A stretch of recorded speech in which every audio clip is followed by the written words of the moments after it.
February 14th, 1929, Valentine's Day. 7 men are gunned down in a North Side Chicago garage. A gangland mass murder that was the culmination of a bloody decade of violence between primarily Irish and Italian gangsters fighting for control of Chi-Town's bootlegging, prostitution, gambling, and the incredible amount of money that went along with it all. Mob kingpin Al Capone's illegal income alone was estimated at $100 million a year in the 1920s. All right, and that's 1920s money. By 1929, his empire is estimated to have been worth $1.3 billion in today's dollars. But like all real gangsters, he wanted more. He always wanted more. It was never enough, and he was never going to ask for more. He was going to take it. And he sure as shit wasn't going to let any other gangster take it from him. So from time to time, somebody had to die. And from 1924 to 1929 in Chicago, a lot of people died. 16 gang-related murders in 1924, increasing each year, leading to 64 gang murders in 1929, and hitting a bloody, gory crescendo on Valentine's Day. Find out who died, find out why they died, what led up to all the killings, and what happened afterwards in this bloody, Tommy gun-infested, shotgun-to-the-face Valentine's Day edition of Timesuck. You're listening to Timesuck.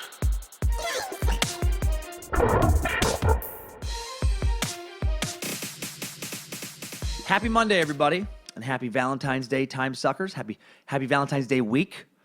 Even if you're alone this Valentine's Day, you can still get sucked with some Timesuck.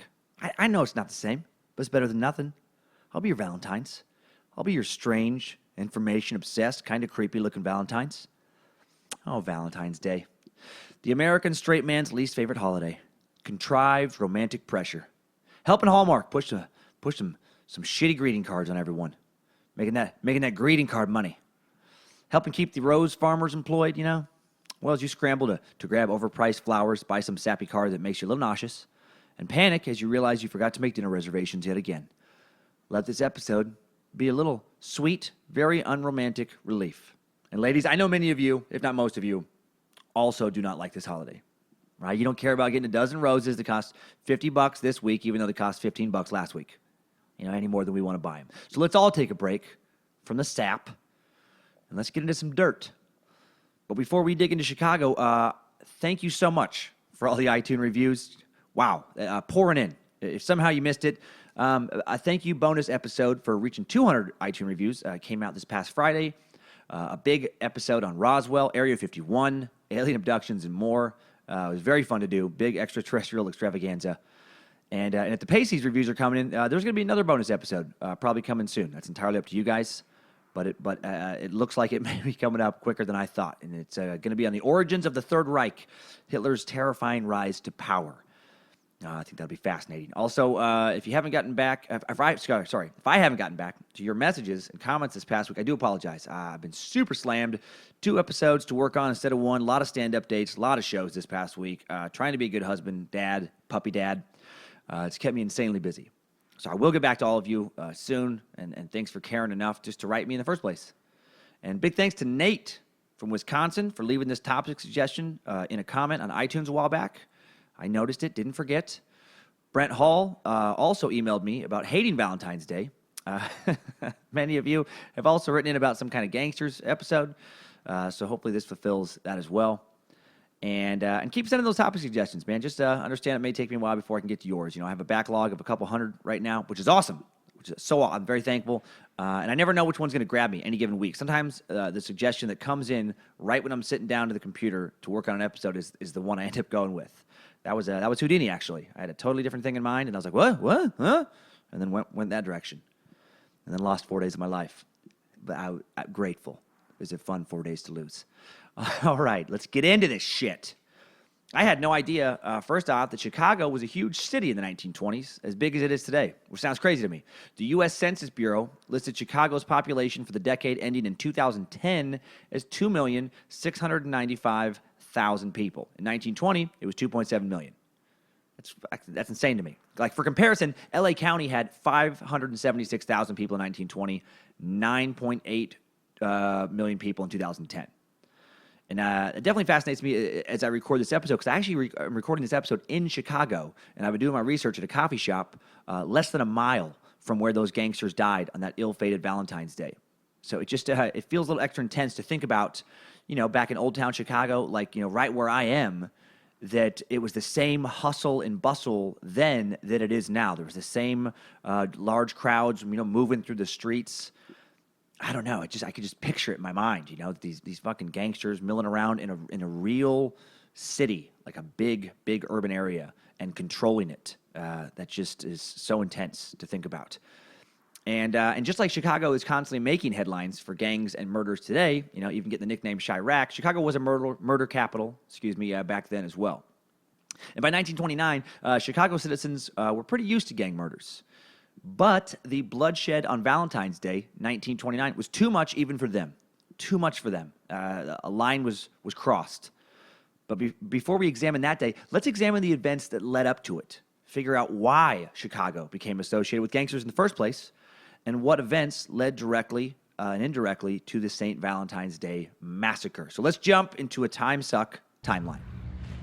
Strap on those boots, soldier. We're marching down a Timesuck timeline. All right, let's go all the way back to 1850. Apparently, part of Chicago's gangland history has to do with parts of it being built on a marshy, muddy, just kind of lakeside terrain. Early Chicago was apparently so muddy that the initial city planners decided to raise much of the city roughly 10 feet on average up out of the muck. Like raising buildings, actual foundations up, up to like 15 feet in places in the 1850s. Besides just being awesome, I didn't even know that was fucking possible. I didn't know that was possible to do now, let alone in 1850. I don't know a lot about urban construction. What this did is it created an entire network of tunnels and underground kind of rooms all over downtown Chicago, which led directly and pretty quickly to a literal criminal underworld. Like the gangsters, like they literally came up out of the muck, fucking from beneath the city. How cool is that? Like actual demons rising up from some literal hell. Early Chicago criminals are rising up from beneath the city. It's like some Gotham Batman shit. I love it. I mean, I wouldn't love it if I was walking around alone downtown in 1860, Chicago or something. But I love knowing about it now. And this underground area, according to one of the sources I found, said it's where the very term underworld comes from. Who knew? That didn't just come from Kate Beckinsale's master fucking franchise where she wears super tight leather outfits and beats people up, and I love it. Yeah, but underworld did not come from Kate Beckinsale. I did know that, but I didn't know where it come from. And initially, this underworld was controlled by English saloon owner. What a fun title! I'm an English saloon owner, Roger Plant, who would occasionally time travel to perform in his 20th century groundbreaking English rock band Led Zeppelin, changing his first name slightly from Roger to Robert. Sorry, that's obviously not true, but I just keep thinking about Robert Plant. I got a whole lot of love. I got to get back to the underworld. Sorry. Anyway, Roger, he ran a saloon called the Barracks at Monroe and Wells, and it was around-the-clock gambling hall and whorehouse. And it was kind of a home base for pickpockets and muggers and thieves fanning out in those tunnels, hiding beneath the city. And there was plenty of young rubes to steal from. Chicago had recently become the nation's railroad hub, and thousands of naive young country bumpkins were pouring into the city from all over the cornfields of the Midwest, riding the rails to make their fortune. And then those Chicago tunnel-hiding human rats would spring up from the darkness, rob them blind, and those poor kids would head back to Peoria or Kearney, Nebraska or someplace and, I don't know, work for mom and dad on the farm. Mom and pa. Maybe marry a hot cousin, some shit. I don't know what they did. Well, by the 1870s, the initial seeds of true organized crime are planted by Michael Cassius McDonald. McDonald owned a tavern at Clark and Monroe known as The Store, which reportedly was the largest liquor and gambling house in downtown Chicago. And some think it was McDonald, not P.T. Barnum, who coined the phrase, "There's a sucker born every minute." Sorry, I don't know why I said that in a weird accent. There is a sucker born every minute. And when Michael McDonald wasn't making money in the 19th century, he was singing sweet love songs in the 1980s. Huh? Right? I keep forgetting we're not in love anymore. I keep forgetting. I'm going to stop. Sorry. Michael did know how to spot a sucker, though. He did know how to spot. He may not have been time traveling, but he did know how to spot a sucker. He knew how to find some easy money, pouring into Chicago. He took Roger Plant's fucking little crime, small time thing he had going on and fucking blew it up. All right, and check out this scam he did. And by the way, before I get into this scam, man, a combination of a cunning mind and no moral compass whatsoever just must be a fucking great way to live for some people. Just to be a sociopath, right? So much easier in life to get ahead if you just didn't give a single fuck about anything other than your own bottom line. And this is what I'm talking about. Here's the craziest scam I found out about this guy. When President Lincoln, you may have heard of him, Abraham Lincoln, he was a president of some renown. He called upon Illinois citizens to sign up for duty in the Union Army. A 22-year-old McDonald did not enlist in the Irish Brigade. Instead, he organized groups of bounty jumpers. Check out this sneaky Weasley shit. These bounty jumpers would collect a $300 signing bonus, called a bounty, that you would get to join the Army, and then they would just desert as quickly as possible. They would head back to Chicago with their $300, split the money with Michael McDonald. I keep forgetting.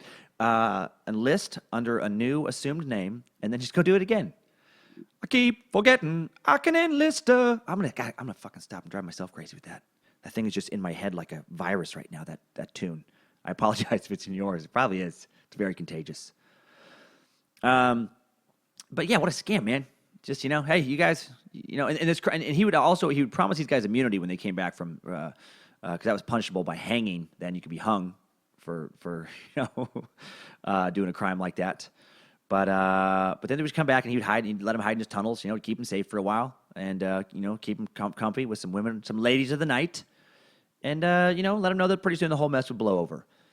And during the first 2 years of the Civil War, Illinois supplied more than 130,000 men to the Union Army, and McDonald made enough money to purchase a saloon and adjoining gambling parlor in a luxury Chicago hotel.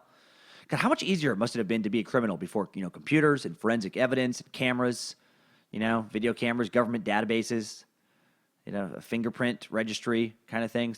Like I've never wanted to go live back in time, but if I was going to be a career criminal, I would fucking definitely want to go back in time. I watched enough forensic files to know that I can't get away with shit now. There's nothing. I just, every once in a while, I don't know if you ever do this, but every once in a while, you really fucking be angry at somebody or whatever in your life, and you're like, God, I want, if they did this, I would fucking kill him. Or you think about crazy hypothetical, like if somebody messed with my kid, if somebody tried to diddle my kids, and I found out before the police found out about the situation, I would fucking kill him. And then I play out in my brain how I would kill him, and it always ends with me getting caught, because I've watched too many of those shows. I'll be like, well, I'll fucking hide the body out in the woods. I'll bury all my shit. I won't talk to anybody.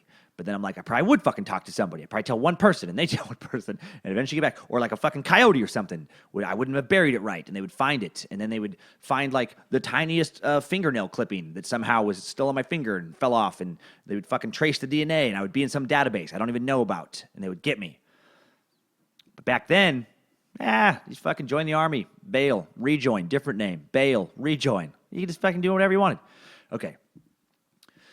So McDonald kept running these scams, little gambling halls, until he finally built a proper gambling hall, the Store, in September of 1873.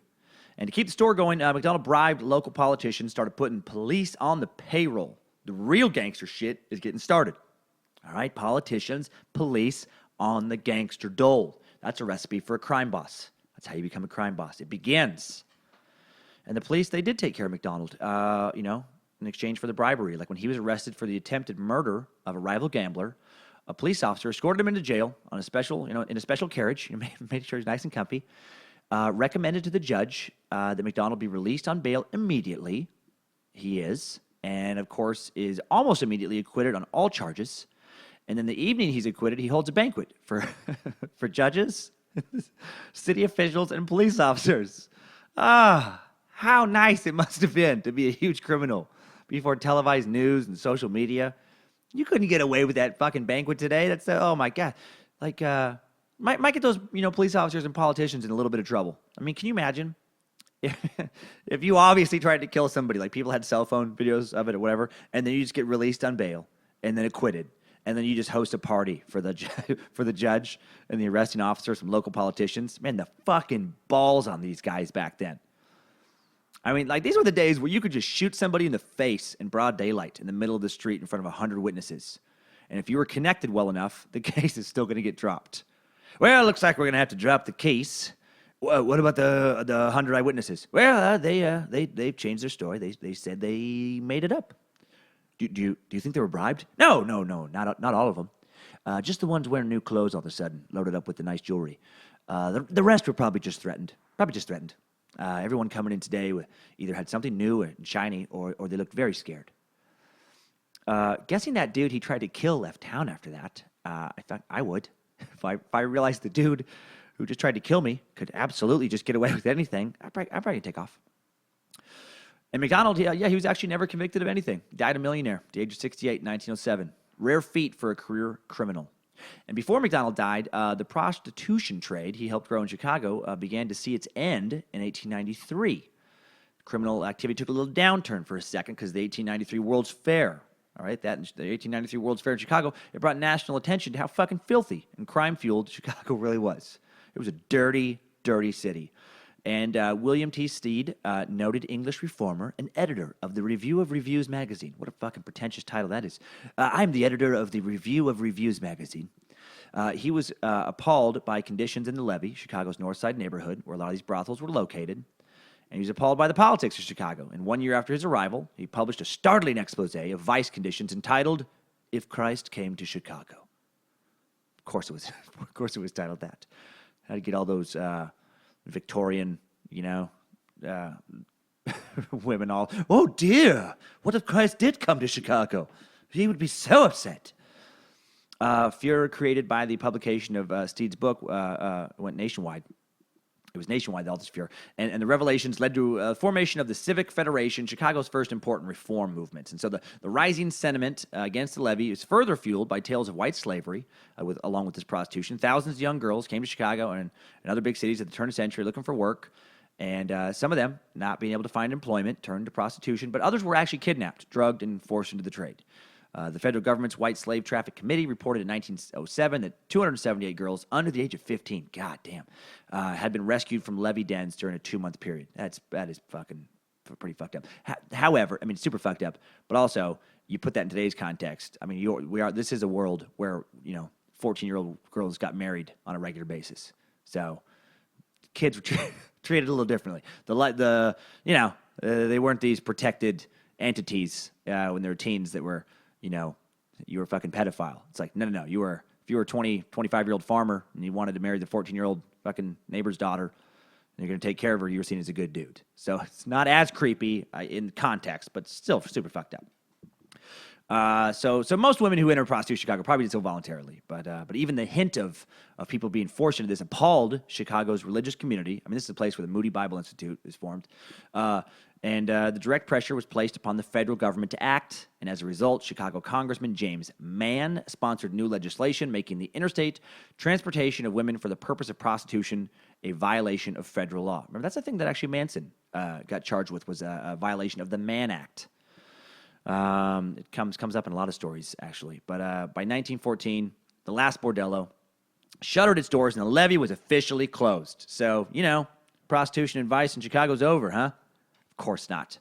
We haven't even gotten to Capone yet. It didn't last long, this reformation. And the very next year, 1915, William Hale Thompson is elected mayor. And he has, let's say, a more relaxed moral position regarding prostitution and vice than James Mann and politicians like Mann. He liked the money. He liked being in the gangsters' pockets, and he uses his political power to reduce the police's power in cracking down on brothels, gambling halls, just basically vice in general. Whorehouses now camouflaged as hotels, saloons, and cabarets. They're back in vogue. And the noble politicians of the area, they just couldn't stop it, man. There's just too much money floating around for people like fucking, Mayor Thompson to scoop up. And most of these new brothels were located in a neighborhood where a lot of the old brothels were located, the First Ward. That was a Chicago neighborhood long associated with vice. And under Thompson's new relaxed rule, a new Chicago crime boss would rise up and start the very empire Al Capone would soon inherit and expand. James Colosimo, Working in the First War during this time was James Calissimo. Calissimo controlled the vote in the Italian settlement centered around Polk and Clark Streets within the First Ward. Big Jim, he was referred to. He also was involved in prostitution. He operated 3 levee houses of prostitution, and under Thompson's tenure as mayor, he thrived. He started opening more brothels, making a lot more money. Making so much money, he started wearing a lot of diamonds. And he was sometimes referred to as Diamond Jim. Fucking characters back then, man. Yeah, have you met my friend Diamond Jim? He's the guy over there with the 6 girls, the 6 15-year-old girls hanging around him, and a cane made out of diamonds. That's Diamond Jim. He's a fine gentleman. What the fuck? But like many other successful Italians of the time, Colosimo, he soon became the target of the Black Hand extortion. And this Black Hand extortion he was suffering led him to kind of recruiting some people that ended up eventually bringing over Capone. The Black Hand, La Mano Nera, was not an organization. It was a practice by which businessmen, other wealthy Italians, were extorted for money. Like intended victims, they were just sent a letter stating that violence would come to them if they didn't pay a particular sum of money. The term Black Hand came into use because these extortion letters usually contained a drawing of a black hand and other evil symbols, such as a dagger and a skull and crossbones. The Black Hand was not a secret society, but there were a number of Black Hand gangs, and the Black Hand was just a crude method of extortion, which was been going on apparently for a long time in southern Italy and Sicily. And there was a lot of murders associated with it. There was 25 unsolved Black Hand killings in Chicago in 1910, 33 in 1912, 42 in 1914. So they followed through on their threats. 55 bombs were set off in Chicago during the first 3 months of 1915 to reinforce Black Hand demands. So they were serious. And how much would that suck to be some little deli owner back then? Some little Giuseppe, and you. I don't know how you're going to be Giuseppe. I'm a Giuseppe, the daily owner. Just immigrated from Naples or Florence or Sicily, and you're pulling yourself up by your bootstraps. And sorry, I was trying to do that accent earlier. For some reason, the only I feel like the time I can kind of do an Italian accent is if I say Mario. I got to do Mario and Luigi. I don't know why, and I'm sure it's a horribly offensive, like just cartoonish Italian accent. But it's a Mario, it's a pizza pie, a spaghetti. Fuck, it's so fucking. It's so condescending, I'm sure. So, Italian listeners, I apologize that I just think of Mario and Luigi and spaghetti.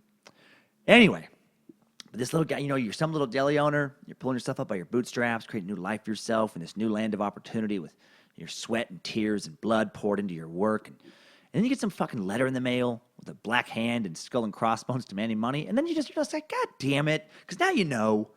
If you don't pay it, you're going to be sleeping with one eye open every night. You're going to be waiting to get your store, little deli destroyed, your little pastrami place destroyed. Will you make the spaghetti and a lasagna? Oh, sorry.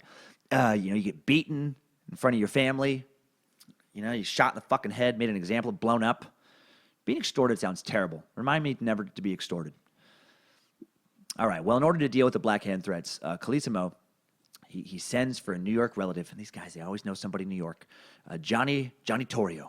Johnny Torrio had been a member of New York's 5 Points gang and had dabbled in Black Hand extortion himself. He knew a little bit about it. And Torrio's usefulness was going to soon extend beyond protecting Colissimo into overseeing his bordellos. He realized that the glory days of the levee had come to an end. Instead of fighting the Black Hand and paying these local politicians tons of money, he looked for a better deal, and he found one. He reached an agreement with the mayor of Burnham, Illinois, to move a bunch of Colissimo's illicit enterprises to that little suburb. And then, because now it's the age of the automobile. People don't mind taking a little ride to go gamble, drink some whiskey, enjoy some female company. Burnham was only 15 miles directly south of the levee, a short distance by car. Torrio also set up shop in another number of other little suburban areas. And then the widespread use of the automobile, it ushered in this era now known as the Roadhouse. And located in the nearby towns of Chicago Heights and Calumet City and South Chicago and Burnham, and these roadhouses provided all kinds of comforts similar to those of the levee. So now Colissimo and his associates like Johnny Torrio had built the first truly Italian crime syndicate in the history of Chicago, right? They got this little empire with fucking their little different towns they're running, and the little mob hierarchy controlling all this shit. And by the way, if you love this period of history, watch Boardwalk Empire. Almost all those Chicago guys from the 20s are in that show. And they do a great job. of mixing a fair amount of historical accuracy and some great. I think it's like the 4th, 5th season or something like that, maybe even 3rd, where they kind of move into Chicago for a lot of it. Anyway, Big Jim Calissimo, he starts to lose interest in his empire. He's making good money right now. He's been doing it a little while, and he's not fucking into it anymore. He's spending less and less time tending to his business. He marries this young singer, super hot and charismatic Dale Winter, and he just wants to hang out with her.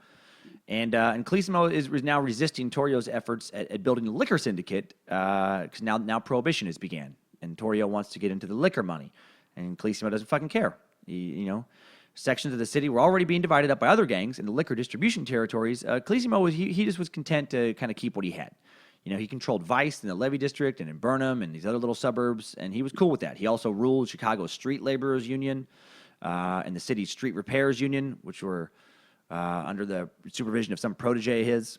And, Torrio was not okay with the lack of interest in expansion. And he did what ambitious young gangsters always seem to do when they had the opportunity to make a lot more money than they already were making, and their boss stood in the way of that opportunity. Fucking killed him. He had him killed.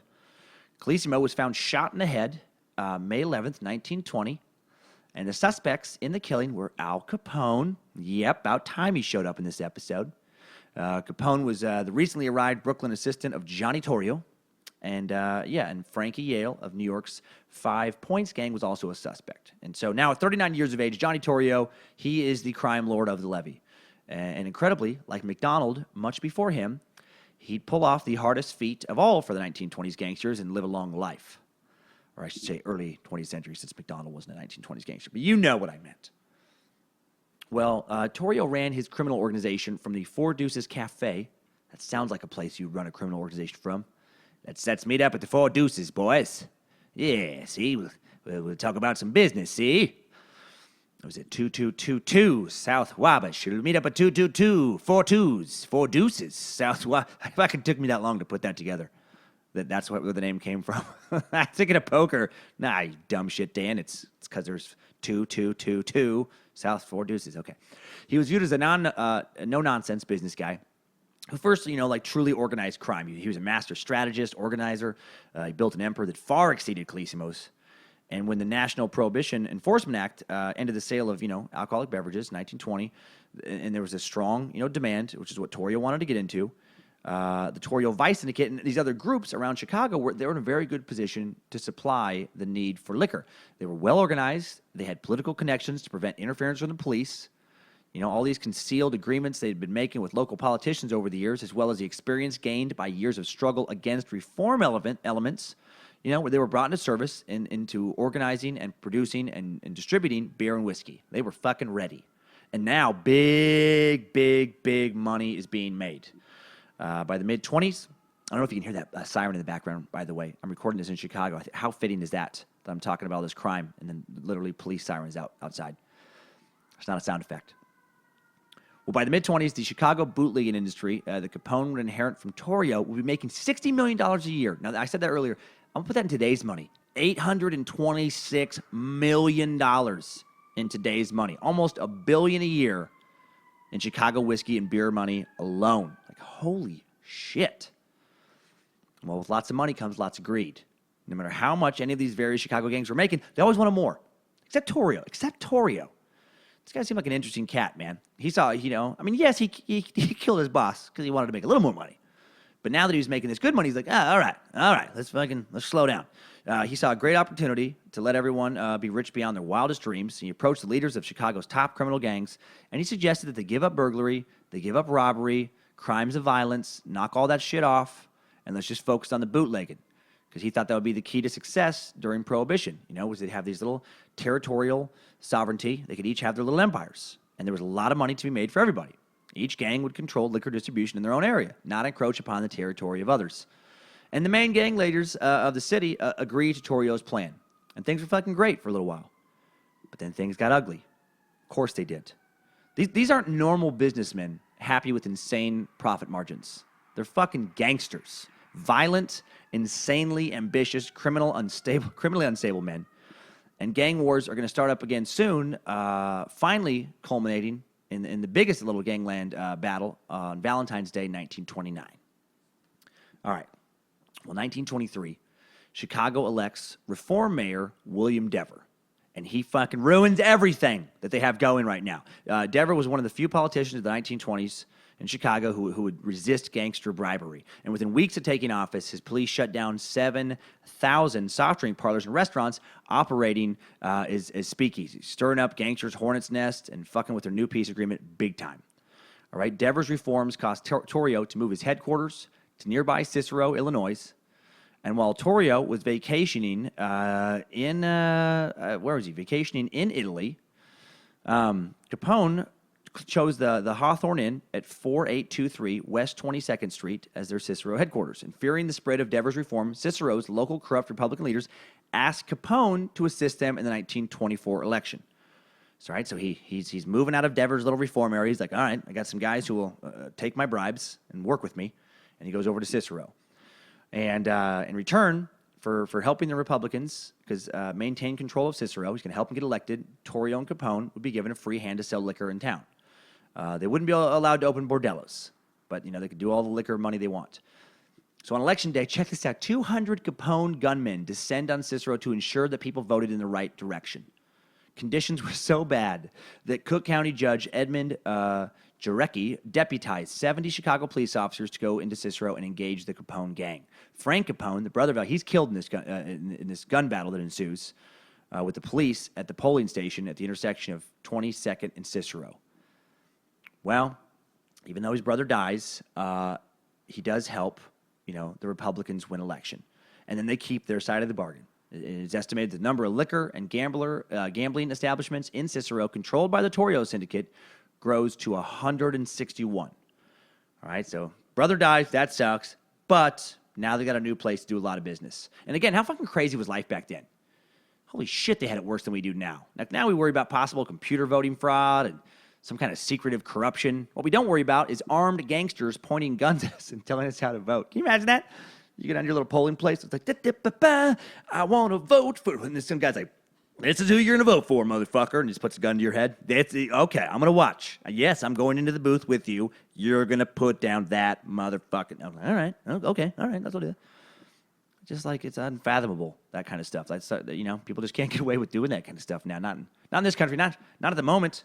Who knows how crazy things will get, I guess. But okay, so outside of Cicero and the area of the Torrio organization, a number of other gangs kind of doing the same thing in their own little areas, right? They're working in collusion with local politicians and police, supporting vice activities, violate, prohibition laws, scrambling for areas to control under Mayor Dever's reform regime.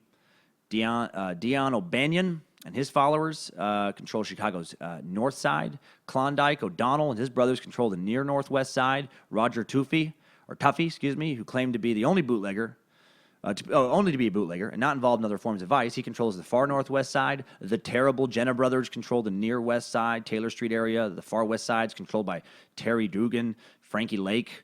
The Valley Gang on the southwest side, both the Irish O'Donnell brothers and the Saltis McErlin gang, they're doing bootlegging. And so the city is just a fucking big collection of these clannish, gang-controlled ethnic neighborhoods.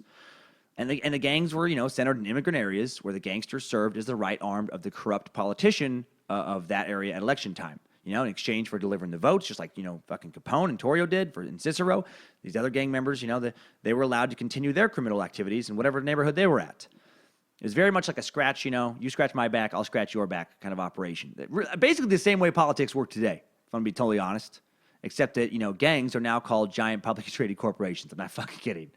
You let us continue to exploit the working class, both domestically and abroad, and we'll donate heavily to some nonprofit organization you use to funnel and filter money legally into your own fucking greedy pockets, you son of a bitch.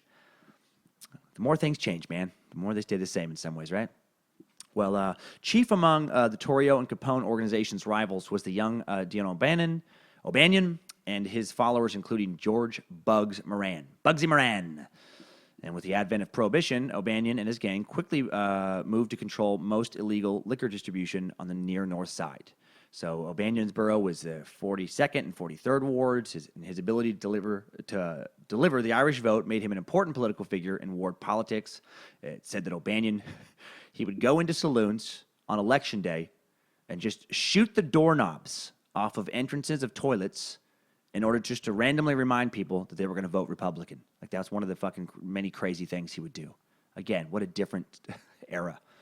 And O'Banion, he was clashing with the Jenna forces, because fucking Dever is just, he's stirring up all this shit. Steeped up pressure by the Dever administration forced liquor sales to dwindle, causing greater competition among Chicago's bootleggers. Like, for example, the Jenna brothers had been selling liquor in O'Banion territory.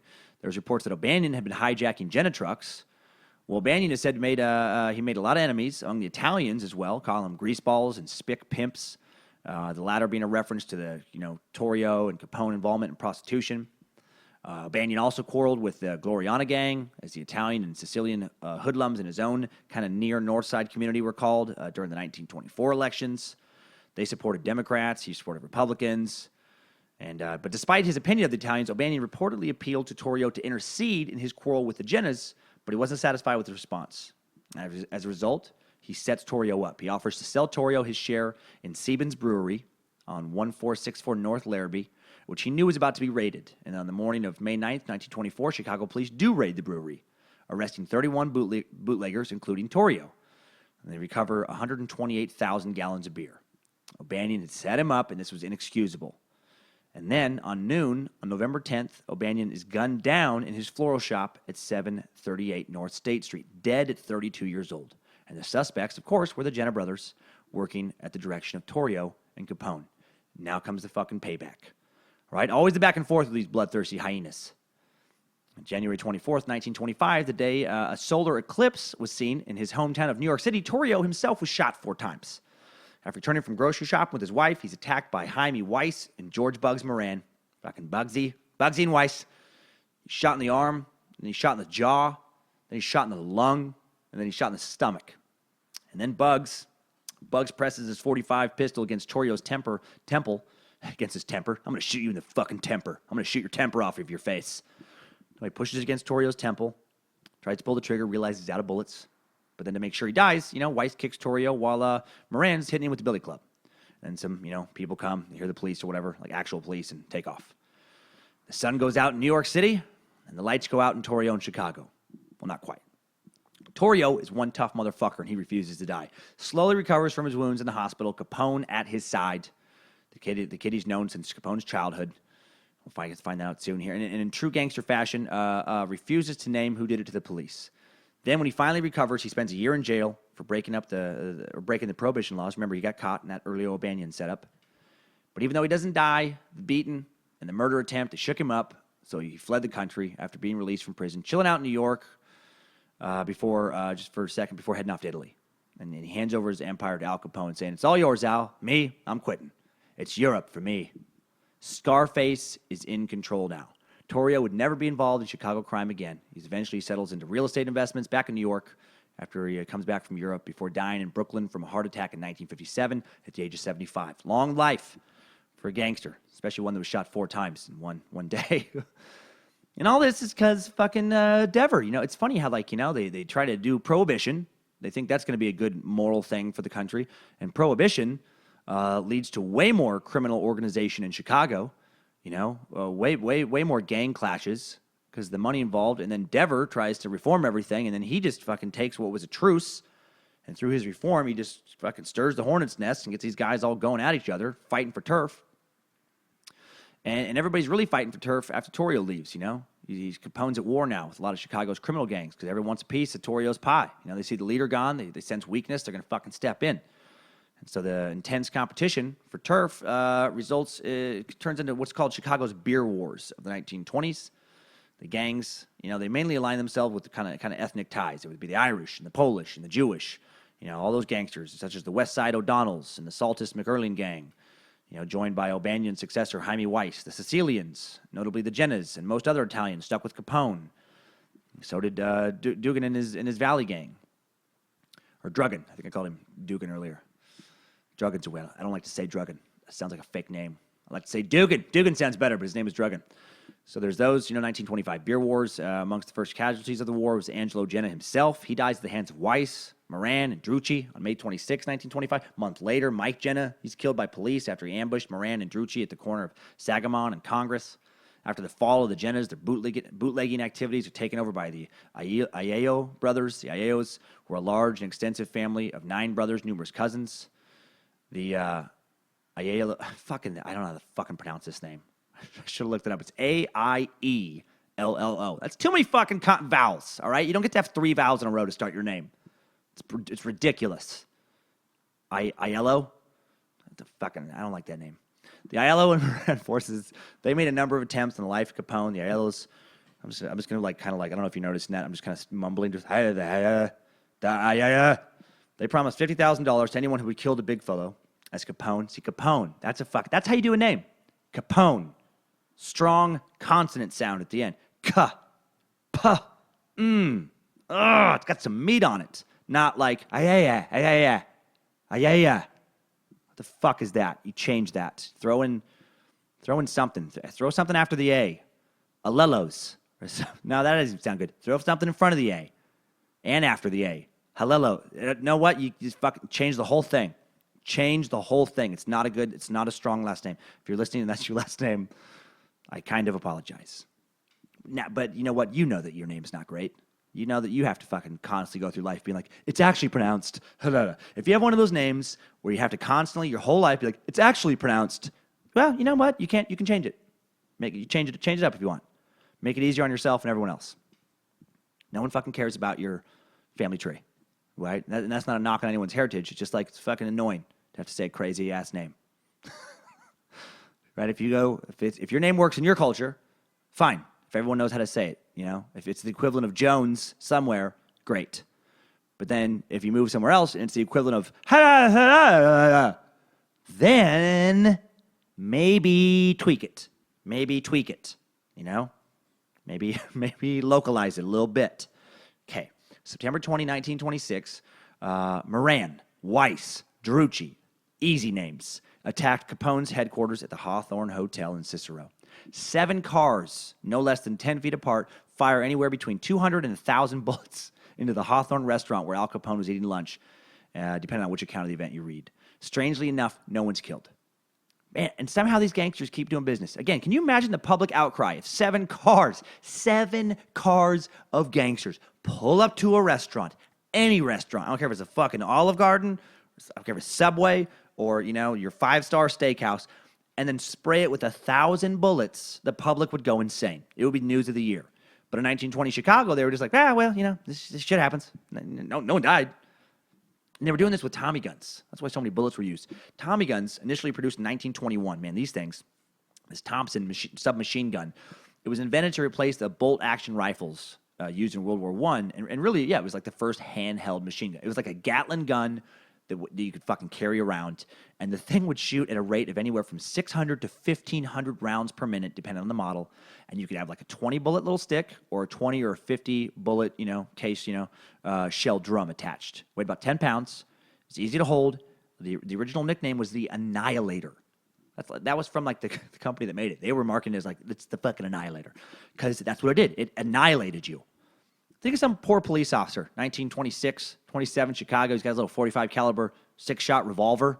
Hey there, boys. Hey, boys. You get away from that restaurant. And then some asshole turns around with a Tommy gun and a 100-round drum. Hey, carry on. Carry on. Proceed. Do as you wish. And that must have happened a fair amount, because I'm sure these gangsters they were making a lot more money than the police. They probably could afford a lot more Tommy guns. Well, Jaime Weiss, he's quickly killed in retaliation for the restaurant shooting. Now Bugsy Moran, he's solely in charge of the North Side gang. Bugsy Moran, Capone's main rival, the man who tried to kill his mentor earlier, 4 shots into Johnny Torrio. And for the next several years, Moran does battle with Capone in the streets of Chicago. So now they're down to like the 2 main fucking sides. All right? You got the North Side, Bugsy. You got the South Side, Capone. And they're doing battle in the streets of Chicago for control of the city's bootlegging operations because of that insane amount of money I mentioned earlier. And then on February 14th, 1929, in the SMC garage at 2122 North Clark, I don't know why I added clock, North Clark, the war comes to an end. And so does a long, bloody chapter in Chicago's violent gangland history. So let's jump on out of this timeline. Let's take a closer look at the players involved in the Valentine's Day Massacre and the repercussions it would have in Chicago's underworld. Good job, soldier. You made it back. Barely.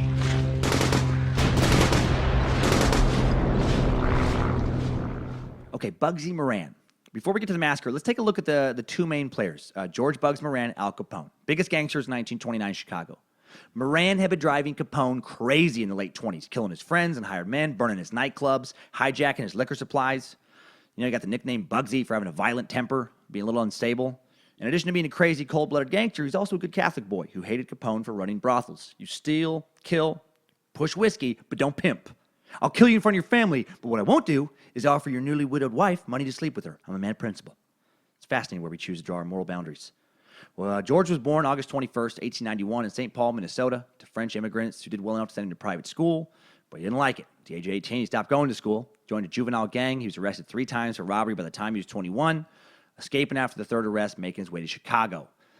All right, and like Capone, Prohibition made Bugsy rich, turned him from a petty criminal dabbling in robberies and scams into a kingpin. 1971, after the U.S. Entered World War I, President Woodrow Wilson instituted that temporary wartime prohibition in order to save grain for producing food. Congress submitted the 18th Amendment, banned the manufacture, transportation, and sale of intoxicating liquors for state ratification, and granted both the federal government and the states powers to enforce the ban by appropriate legislation. And then that stuff came out in 1919. The bill was vetoed by President Woodrow Wilson, largely on technical grounds because it also covered wartime prohibition, but his veto was overridden by the House October 27th, 1919, and the 3 distinct purposes of this new Prohibition Act were to prohibit intoxicating beverages, to regulate their sale, manufacture, and transport, to ensure the ample supply of alcohol, and promote its use in scientific research and in the development of fuel, dye, and other lawful industries, such as religious rituals, lawful industries and practice. And by 1920, states like Illinois, now they're struggling to enforce this new legislation. They don't have the manpower. And, they clearly weren't paying these guys enough to encourage them to turn down bribes. And the gangsters were getting filthy rich off this entirely new situation. Now let's talk about Al Capone. Alphonse Gabriel Capone is born on January 27th, 1899 in Brooklyn to working-class parents who had immigrated to America from Naples, Italy. He was a smart, big, strong, brutal kid who stopped going to Catholic school at the age of 14 despite being a promising student after he hit a female teacher who just hit him. Even a young Capone. He didn't stand for disrespect. Before leaving school, Capone catches the eye of neighborhood gangster Johnny Torrio. See, they'd known each other for a long time. Torrio back then was running local numbers and gambling operations. He left Brooklyn for Chicago in 1909 when Capone was only 10, but he didn't forget about him. And in 1917, when Capone is 18, Torrio introduces him to a New York City gangster, Frankie Yale, the guy who helped kill Torrio's, boss a little bit later. And Yale uses Capone as a bartender and bouncer on Coney Island at the Harvard Inn, where he got the nickname Scarface. He said something indecent to some woman at the bar one night. Supposedly, he said, "Honey, you got a nice ass, and I mean that as a compliment, believe me." Well, her brother took enough offense to that to slash him across the face 3 times with a pocket knife. I guess you didn't say shit like that to women in 1917. Now, I wondered why Capone didn't kill that guy later, but I guess the guy was a made man. He had mob ties. The dude's name was Frank Galluccio, and the New York crime bosses told Capone, "Hey, man, don't fucking retaliate. You said some shit. What happened, happened." So by 1920, Torrio's business in Chicago is expanding. He brings Capone out to help him run the brothels. He also was brought out in all likelihood to kill, Calissimo, so Torrio could run the show. And then by 1925, he was running the show and getting really fucking sick of Bugs Moran. And when Moran put a $50,000 bounty on Capone's head in 1929, he decided that Moran had to die. And he ordered a hit on Valentine's Day. So now we're at the massacre itself. Let's get into it. Final showdown between Capone, Moran, South Side versus North Side. The battle for essentially all of Chicago's bootlegging. Early 1929, Moran, longtime ally Joe Aiello, that fucking name, delivered yet another attack against Capone.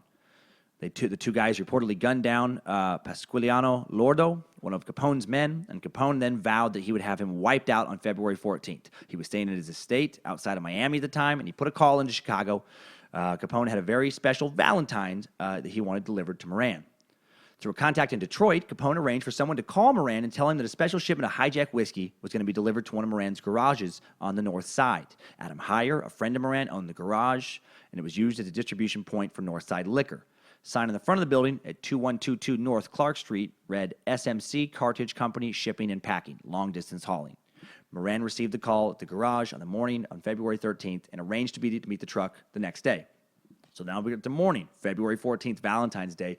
Group of Moran's men gathers at the Clark Street garage. One of the guys is Johnny May, ex-safecracker who had once been hired by Moran as an auto mechanic.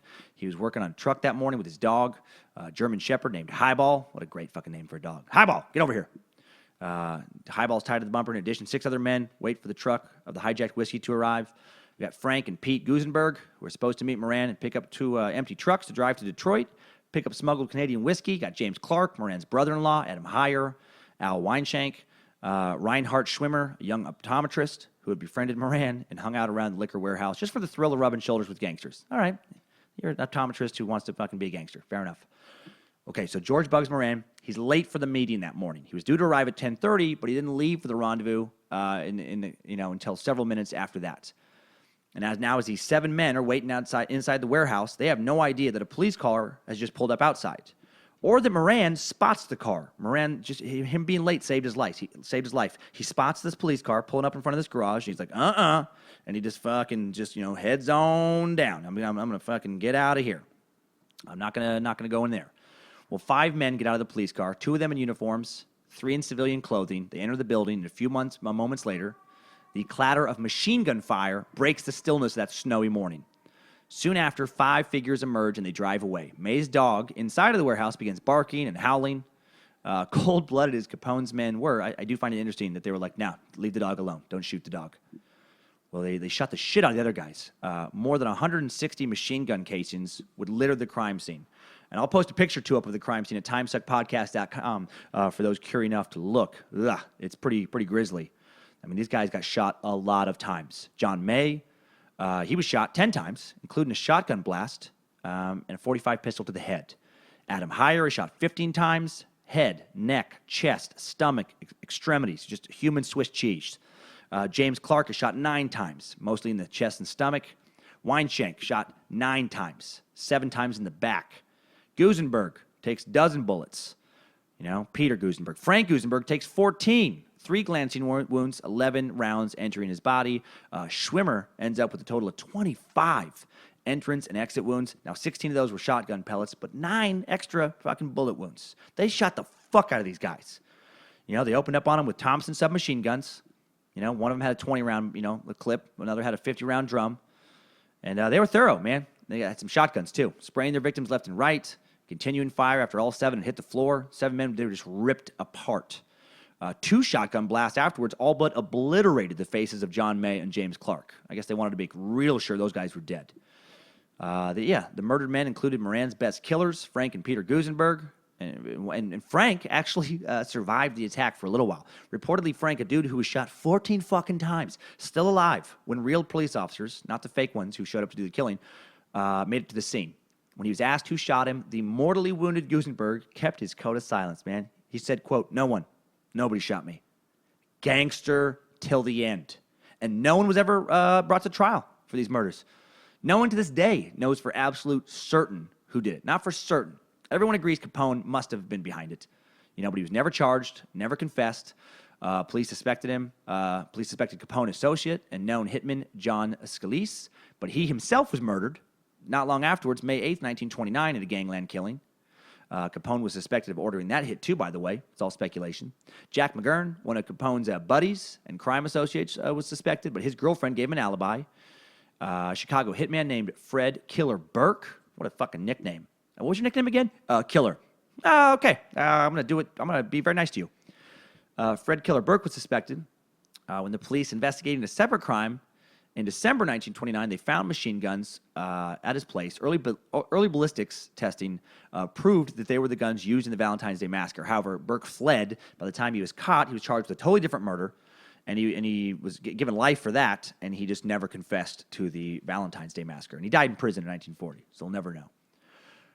Bugs Moran. So let's talk about the aftermath, because Bugs Moran gets away. He was the target for the hit, and he didn't get killed, but he might as well have been. The key members of his gang are all dead now. They're all gone. Jack McGurn, he was killed in a burst of machine gun fire, though, on the 7th anniversary of the massacre, Valentine's Day, 1936. Bugsy probably likely got him as a little bit of payback. But the Northside gang he ran by then had dissolved into a shadow of its former self. Dissolved pretty quickly after the massacre, and Moran went back to his kind of pre-prohibition ways of petty crime, fraud, robbery. 1939, he's convicted of conspiracy to make and cash $62,000 worth of American Express checks. He's freed on appeal when he posts bond, but he flees, captured, not released until 1943. By the 40s, only 17 years after being one of the richest gangsters in Chicago, Moran was almost penniless. Then in July 1946, he's sentenced to 10 years in prison at the Ohio Penitentiary for robbing a bank messenger of 10 grand. And then on January 11th, 1957, shortly after his release, he's arrested right away again on accounts of bank robbery, sentenced to another 10 years. And then 2 weeks later, he dies of lung cancer at the age of 65. So yeah, he must have known he was going to die, and he's just like, fuck it, I'll just rob some stuff again. At the time of his death, Bugs was only worth about $100. $100! This is one of the biggest Prohibition gangsters there was for a while. Very quiet end for one of the loudest gangsters of Chicago in the 20s. The Capone aftermath, not good either. Didn't work out for him. He failed to appear before a federal grand jury despite being subpoenaed on March 12th, 1929 for involvement, in the Valentine's Day Massacre. And he didn't show up. And now the police weren't going to look the other way. The public had finally had enough. There was a public outcry for law enforcement to put a permanent stop to Chicago gang violence. Like 7 dudes being gunned down with Tommy guns. They were like, all right, that's our limit. If you would have killed 5, we would have been fucking cool. But no more. According to a New York Times piece that ran shortly after the Valentine's Day events, local law enforcement officers reacted by taking an aggressive stance on smothering gang activity, gaining control, and restoring justice. So as a result of the massacre, federal authorities they had reasons to begin investigating Capone, and now it is a different jurisdiction because he wasn't just in Chicago. He thought he called him from Florida, that let them be involved at a different level. And then Capone begrudgingly appears before the grand jury in Chicago on March 20, 1929, completes his testimony, and then as he leaves the courtroom, he's arrested on contempt of court. And, they just wanted to get him on something. And it was an offense which the penalty could be a year in prison and $1,000 fine. He posts bond. He is released, but now they're tracking his every move. The FBI is up his ass. And on March 17, 1929, Capone and his bodyguard were arrested in Philly for carrying concealed deadly weapons. 16 hours later, they'd each been sentenced to terms of 1 year each. Capone serves his time, released in 9 months for good behavior on March 17, 1930. So now he has this big fucking, crime empire. He has control of all of Chicago, but he can't stay out of jail now. That probably was his best year, though, between March 17, 1930 to February 28, 1939. That was the length of time he got to enjoy his reign. Because now he's found guilty in federal court on contempt of court charge, and he's sentenced to 6 months in the Cook County Jail. And then while they're fucking holding him in for that, the U.S. Treasury Department, they're cooking up these tax evasion charges. I shouldn't say cooking up; they were real, but they're figuring it out. And they get him with it. On June 16th, 1931, he pleads guilty to tax evasion, prohibition charges, and that's fucking it for him. On October 18th, 1931, he's convicted, and November 24th, he's sentenced to 11 years in federal prison, and the 6 months contempt of court sentence was supposed to be served concurrently. He's trying to appeal. He's waiting for appeal. And while he's waiting for appeal, he's put in the Cook County Jail. He gets denied appeal. And then he's moved to a U.S. penitentiary in Atlanta. And then he serves his sentence there initially and then moves to the Rock, as we all know, Alcatraz. That's where he finishes serving his term. And November 16th, 1939, Al Capone is finally released after having served 7 years, 6 months, and 15 days. Paid all his fines, all his back taxes. He was never arrested for murder. And he was still pretty young. And you might think, okay, well, now he could go back to his life. No, he's got fucking syphilis. He's got late-stage syphilis, and he's fucked. He's suffering from paresis, derived from syphilis, which is an inflammation of the brain, leads to paralysis and dementia. And he just deteriorated to a shell of his former self. And he goes to Florida. By the end, he had the mentality, before he died, I guess a 12-year-old. His brain is shot. And he dies of a stroke and pneumonia on January 25th, 1947, and he's only 48. Strange end for the biggest gangster Chicago had ever seen. And man, syphilis is no joke, man. If you don't get it fucking treated, it can like paralyze and destroy your brain. And people didn't know how to treat it back then. Wow, so end of an era, man. So while Capone was in prison, Prohibition goes away in 1933, ending the era of bootlegging, all the gangland money that went along with it. There's actually more murders now than there were then, but it's different. It's like little ragtag neighborhood gangs primarily fighting over scraps. And the mafia didn't go away either, but it just never achieved the same level of glamour and power as it did in the 20s. That all went away on that Valentine's Day. And so now, before we go away, it's time for some top 5 takeaways. Timesuck Top 5 Takeaways. Number 1, Al Capone's bootlegging operation alone made $60 million a year in liquor money alone in the late 1920s Chicago, when you could buy a house for $6,000. And that doesn't count all the other vice income he had. That means if Capone kept half of his liquor money, which isn't a crazy stretch, considering he's the top guy and they're paying nothing in taxes, he could buy 5,000 homes outright in a year.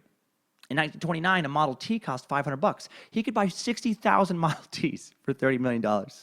He had so much money, he could just literally just drive each of them.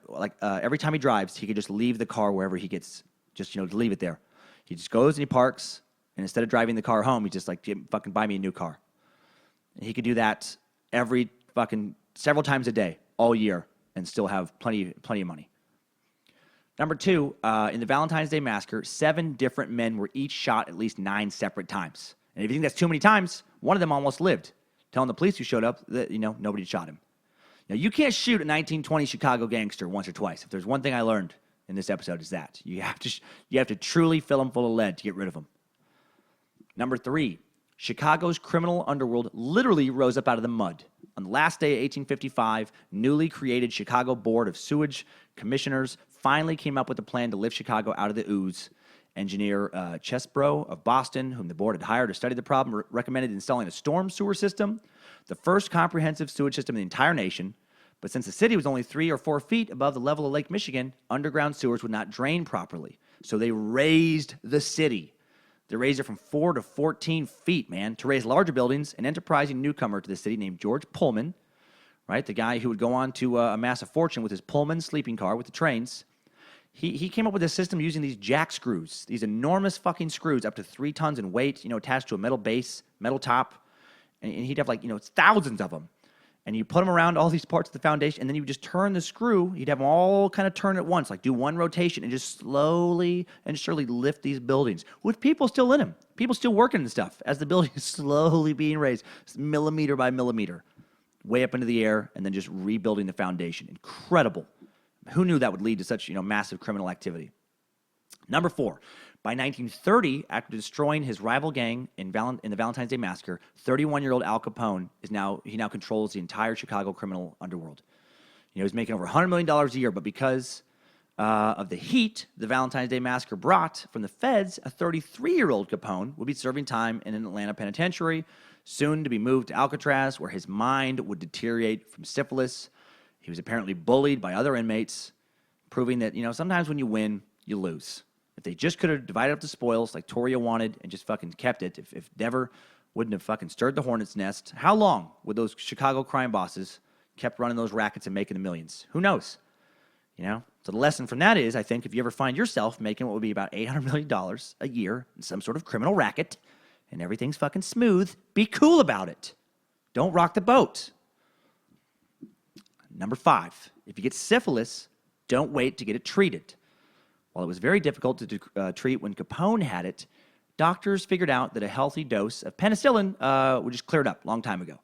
So, you can't ignore the sores on your wiener or vagina, or you can, I guess, if you want to just slowly go insane or become paralyzed or both, or you could just make a $20 copay and have a few uncomfortable moments with the doctor when you tell him that you have syphilis or her, and then you can just find a new doctor, because you probably don't want to go back to your doctor after they know you have syphilis, because I'd imagine that'd be a tad embarrassing. But get it checked out.